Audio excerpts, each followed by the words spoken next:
আসসালামু আলাইকুম। আজকে আমি আপনাদের সাথে আলোচনা করব যে বাচ্চার হার্টবিট কেন আসে না, কিংবা বাচ্চার হার্টবিট আসার পরেও কেন চলে যায় সেই বিষয়ে। তো এই বিষয়টা আসলে খুবই দুঃখজনক একটা বিষয়। এইটা যেমন আপনাদের জন্য অনেক কষ্টের, এই যে ডক্টর হিসেবে এই রিপোর্টটা আপনাদেরকে দিতে গেলে আমাদেরও কিন্তু খুব খারাপ লাগে।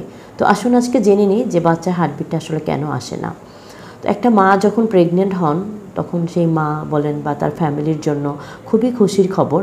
বাট যখন আমাদের কাছে নিজেরা চেক আপ করে কিংবা প্রথমে আমাদের কাছে এসে বলে যে না ম্যাম প্রেগনেন্সি টেস্ট পজিটিভ এসেছে, উনি কনসিভ করেছেন, তখন কিন্তু আমরা 6-7 সপ্তাহের মধ্যে একটা আল্ট্রাসোনোগ্রাম দিই এবং সেই আল্ট্রাসোনোগ্রাম করে দেখি যে বাচ্চার ঘর এসেছে কিন্তু বাচ্চার হার্টবিট আসে না। যদি সেটা প্রথম দিকে হয় যে 6 সপ্তাহ বা 7 সপ্তাহ হয়, তখন যদি হার্টবিট না আসে তখন আমরা খুব বেশি একটা ওরিড হয় না, আমরা আরও 1 সপ্তাহ বা 2 সপ্তাহ ওয়েট করি যে হার্টবিটটা চলে আসে কিনা। যদি হার্টবিটটা আলহামদুলিল্লাহ চলে আসে তাহলে তো খুবই ভালো, এটা গুড নিউজ। বাট আমাদের কাছে খারাপ লাগে যখন দেখি যে না 7 সপ্তাহের পরে 8 সপ্তাহ 9 সপ্তাহ হয়ে গিয়েছে, বাচ্চার হার্টবিটটা আসলে আসে নাই, এটা ব্লাইটেড ওভাম। তখন এটা আসলে আপনাদের কাছে এই রিপোর্টটা দিতে আমাদের নিজেদেরও খুবই কষ্ট লাগে। তখন অনেক পেশেন্ট আছেন, তখন আমাদেরকে প্রশ্ন করেন যে ম্যাম আমি তো শুরু থেকেই আপনাদের চিকিৎসায় আছি, ট্রিটমেন্ট নিচ্ছি, একদম প্রেগনেন্সির আগে থেকেও ট্রিটমেন্ট নিয়েছি কিংবা প্রেগনেন্সির শুরু থেকে ট্রিটমেন্ট নিয়ে এসেছি, তাহলে ম্যাম কেন আমার বাচ্চার হার্টবিটটা আসে নাই?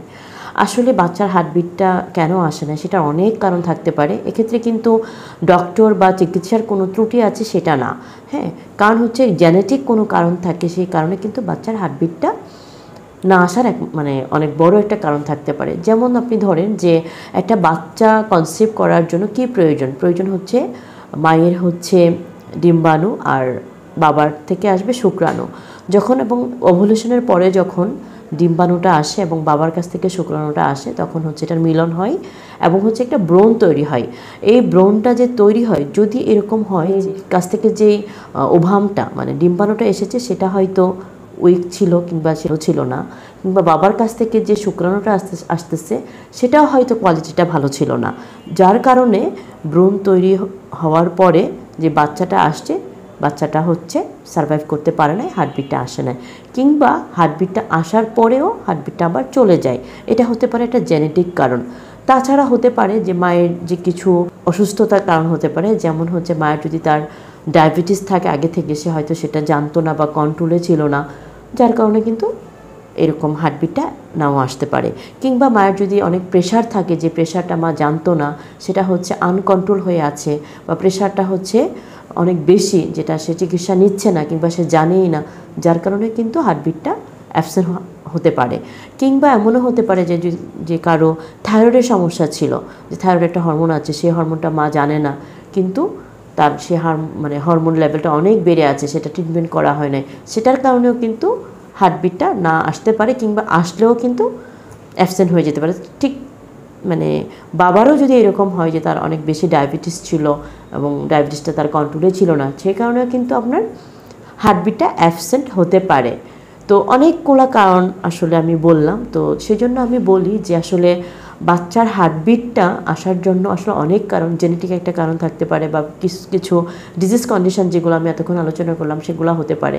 সেজন্য আমি সবসময় সাজেশন করি যে প্রেগনেন্সি যখন আপনারা প্ল্যানিং করবেন যে বাচ্চা নেবেন, তখনই আসলে প্ল্যানিং করার আগেই আপনারা কিছু শারীরিক চেক আপ করে নিতে পারেন, সেটা মায়ের এবং বাবার দুজনেরই। যদি দেখা যায় যে না কোনো সমস্যা নেই, দেন আপনারা কনসিভ করার জন্য ট্রাই করুন, সেটা কিন্তু বেটার হবে। তাহলে হয়তো যে অনাকাঙ্ক্ষিত যেই কারণগুলো আমি বললাম, যে বাচ্চা হার্টবিট আসে না কিংবা হার্টবিট এসেও চলে যায় অনেক চিকিৎসা নেওয়ার পরেও, তাহলে হয়তো এই যেই ঘটনাগুলো, দুঃখজনক মুহূর্তগুলো আপনারা অ্যাভয়েড করতে পারবেন ইনশাল্লাহ। সো সবাই ভালো থাকুন, সুস্থ থাকুন। আমি দোয়া করি যে কারো যেন এরকম সিচুয়েশনে পড়তে না হয় যে বাচ্চা কনসিভ করেছে কিন্তু হার্টবিটটা আসে না, কিংবা হার্টবিট আসার পরেও সে হার্টবিটটা অ্যাবসেন্ট। তো সবাই ভালো থাকুন, সুস্থ থাকুন। সবার জন্যই বরাবরের মতো অনেক অনেক শুভকামনা এবং সুস্থতা কামনা করছি। আল্লাহ হাফিজ।